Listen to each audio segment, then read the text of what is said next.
जिनके सपने छोटे हैं वो अभी इस वीडियो को छोड़ के चले जाए, इससे आगे नहीं देखे तो अच्छा रहेगा। तो आज मैं बात करने वाला हूँ स्केलिंग के ऊपर। बिजनेस स्केल कैसे होता है, किस तरह होता है, कैसे क्या किया जाता है। बिजनेस को स्केल करने के लिए क्या चीज़ की ज़रूरत होती है, तो यहाँ पर बहुत सारी चीज़ें होती है। मेन इस चीज़ में होता है मार्केटिंग का रोल। हम मार्केटिंग भी कई तरीके से होती है, एक तरीका किसी का नहीं होता है। हर काम करने के हज़ारों या फिर लाखों या उससे भी ज़्यादा तरीके होते हैं। अब मैं ये तुम्हें एक एग्जांपल देकर समझाना चाहूँगा। मान लो कि तुम्हारे पास एक क्लोथिंग शॉप है, बहुत ही बेयर मिनिमम सिर्फ 3 लाख रुपए ही पूरे साल के आते हैं। बहुत कम कमाई है, बहुत ही कम। अब देखो, अब थोड़ा सा बाजी को पलटते हैं। अब आपको सोचना नहीं है कि यार कि मेरी कमाई इतनी कम क्यों है। अब आपको ये सोचना है कि मेरी अगले साल 3 लाख से 6 लाख की कमाई कैसे हो सकती है, या उससे ज़्यादा। कम मत सोचना। अब मैं इतना इसलिए बोल रहा हूँ कि यार एक ही साल में 100% से ज़्यादा का ग्रोथ कैसे होगा। ये होगा एक बढ़िया एग्जीक्यूशन एंड स्ट्रैटेजी से। एंड ये स्ट्रैटेजी तुम्हें खुद बनानी है, ना मैं बना सकता हूँ तुम्हारे लिए, ना कोई और बना सकता है, क्योंकि ये तुम अलग एरिया में खेल रहे हो। लेकिन हाँ, मैं तुम्हें बताऊंगा कि कैसे किया जा सकता है। पहले तुम्हारी शॉप को कितने लोग जानते हैं, तुम्हें पहले वो पता करना है।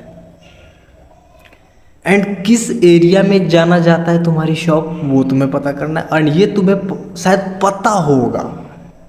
मान लो कि एक गली, एक शहर में तुम्हारी शॉप को जाना जाता है,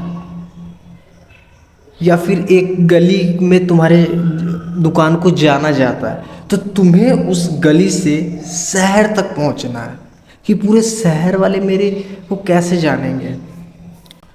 कई तरीके हैं मार्केटिंग करने के, वो मैं इस वीडियो में नहीं बताऊंगा। इस वीडियो में मैं सिर्फ बिलियनर्स बिजनेस कैसे क्रिएट करते हैं वो बताऊंगा, कि तुम्हें स्केलिंग कैसे की जा सकती है। तो तुम्हें यहाँ से स्केल करना है, तो तुम्हें एक गली से शहर, शहर से स्टेट, स्टेट से अदर स्टेट, यानी कि स्टेट से डायरेक्ट कंट्रीज में चले जाओगे, नहीं जा पाओगे।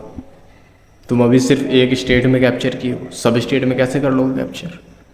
तो तुम्हें अपने पैसों का कैलकुलेशन पता होना चाहिए, तुम्हारे पास होना चाहिए। बहुत सारे सेल्फ एम्प्लॉयड पर्सन ये सब कैलकुलेशन करते ही नहीं है। स्केलिंग कैलकुलेशन ये बहुत ज़रूरी है। अब मैं तुम्हें बताना चाहूँगा जाते जाते कि तुम्हें एक शहर से पूरे स्टेट में जाने वाले शॉप कैसे बना सके। तो तुम्हें पहले मैं इन्फ्लुएंसर मार्केटिंग बताता हूँ। तुम्हें खुद से मार्केटिंग नहीं करनी है, खुद से कोई पैसा खर्च नहीं करना चाहते, वो चीप लगोगे कि अगर खुद से तुमने मार्केटिंग की तो तुम्हें इन्फ्लुएंसर को पकड़ना है एंड वहाँ पर बोलना है कि तुम हमारे क्लोथ लो एंड प्रीमियमिटी तरीके से इसका मार्केटिंग करो। तुम्हें प्रीमियम चीज़ें करनी है। तुम खुद मार्केटिंग करने जाओगे तो तुम वहाँ चीप लगोगे। प्रीमियम लोग खुद मार्केटिंग नहीं करते हैं। आज तक तुमने बड़े ब्रांड की मार्केटिंग जो बहुत ही $1 बिलियन में है, उन्होंने खुद मार्केटिंग बहुत ही कम की है, बेयर मिनिमम मार्केटिंग किया, लेकिन उन्होंने इनडायरेक्टली इन्फ्लुएंसर से मार्केटिंग करवाया है। मैं सिर्फ $1 बिलियन की बात करता हूँ, मुझे मिलियनर्स में भी कोई इंटरेस्ट नहीं है। अब तुमने इन्फ्लुएंसर मार्केटिंग कर दी, तो इससे भी तुम्हारा कुछ खास फ़र्क नहीं पड़ेगा। तुम्हारे पास ऑर्डर्स आएंगे लेकिन कुछ खास फ़र्क नहीं पड़ेगा। तो अब लोग तुम पे ट्रस्ट कैसे करेंगे, तो तुम्हें वीडियोस भी पोस्ट करनी होगी एक बनाते हुए। जो तुम बना रहे हो तुम्हें उसकी वीडियो प्रीमियम तरीके से पोस्ट करनी पड़ेगी, स्टिचिंग करते हुए। जैसे तुम अगर कोई कपड़ा या फिर लेदर की कोई चीज़ है, तुम्हें स्टिचिंग करते हुए तुम खुद से एनालाइज करो तुम्हारा क्या प्रोडक्ट है, तुम उसमें प्रोफेशनल वीडियो कैसे बना सकते हो। एंड अब आते हैं ऑफलाइन मार्केटिंग पे। देखो, ऑफलाइन मार्केटिंग पे तुम्हारे पास एक स्टोर है, लेकिन ऑफलाइन में तुम्हें इन्वेस्टमेंट लगेगी, थोड़ी ज़्यादा लगेगी। तुम्हें अपने ब्रांड का एक सॉलिड स्टोर ओपन करना होगा। ये नहीं कि पिछले वाला था, क्योंकि तुम ऑलरेडी शहर लेवल पे हो, मैं शहर से स्टेट लेवल की बात कर रहा हूँ।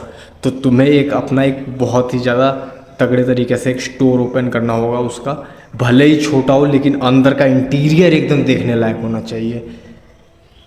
सो अब तुम्हें जाना है बड़े से बड़े यूट्यूबर्स के पास जिनके मिलियंस में व्यू आते हैं एंड उन्हें तुम्हें अपना प्रोडक्ट देना होगा।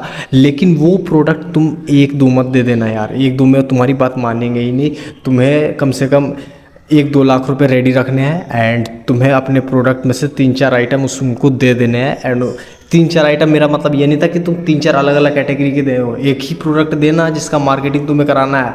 तुम कभी भी मार्केटिंग में 3-4 चीज़ों को मत ऐड करना, बहुत बेकार हो जाता है। 3-4 चीज़ें अगर डिफरेंट होगी, सिंगल चीज़ एक पर फोकस करो, बहुत तगड़ा चलता है। सो यहाँ पर जैसे ही तुम उसे अब अपना प्रोडक्ट दोगे उन यूट्यूबर्स को एंड उनको पैसे भी मिलकर बहुत बढ़िया मार्केटिंग करेंगे, वो अपनी वीडियो में चलते चलते मार्केटिंग में ज़्यादा इंगेजमेंट आती है एंड लिंक रहेगा उनके यूट्यूब पे। तो ये हो गया, कुछ तरीके हो गया। अब जैसे ही तुमने इनमें से कोई 2 चीज़ें भी कर ली, तुम्हारे पास पैसा आना शुरू हो जाएगा थोड़ा सा ठीक ठाक। लेकिन अब तुम्हें पैसा, ये नहीं कि यार खुद ही तुम ढूंढते चलोगे इन्फ्लुएंसर वगैरह को, नहीं। अब तुम्हें एक बंदा हायर करना है जो ये सब काम करे वो खुद से ही। एंड ऐसा एक बंदा नहीं, कई बंदे। मैंने पिछली वीडियो में रियल एस्टेट के बारे में बोला था, एक बंदा हायर करोगे वो काफ़ी सारे बंदे हायर करेगा। लेकिन इस बार नहीं कह रहा हूँ क्योंकि इस बार तुम्हें ज़रूरत पड़ेगी, क्योंकि ये है क्वांटिटी का खेल। रियल एस्टेट में क्वांटिटी नहीं होती, वहाँ पे क्वालिटी होती है, वहाँ पे प्रॉपर्टी बिकती है। दोनों अलग अलग फील्ड है भाई, मैं बता रहा हूँ। लेकिन यहाँ पे क्वांटिटी चाहिए होती है। लेकिन हाँ, तुम एक बहुत बड़ी प्रीमियम चीज़ें बना रहे हो तो तुम्हें क्वांटिटी भी चाहिए एंड प्लस क्वालिटी भी चाहिए, प्लस प्राइस भी हाई देना, क्योंकि ब्रांड ऐसे नहीं बनता है भाई। होप इस वीडियो से कुछ नॉलेज मिला होगा एंड बहुत सारी चीज़ें भी बाकी है। सो बने रहो।